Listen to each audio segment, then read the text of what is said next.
I loved it when I studied. I'm really happy that I chose it. I wanted to become a leader in the future because this is my passion, but I didn't know how should I do it or what is the path toward that. Where when I started the trainee program, it helped me to figure out what I really like and how could I reach to my goals. So that was really helpful for me. So the most joyful part of it for me is that you get to work with people, product and processes, all of them together. And I think when these three come together, this is where we thrive, and I really like it. I feel like a good leadership is that you put people in center. So I think that's important to have that kind of skills.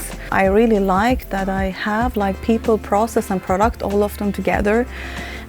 Gives me like the feeling of that we are producing something at the same time that I am trying to work on people personal development and their fulfillment in work.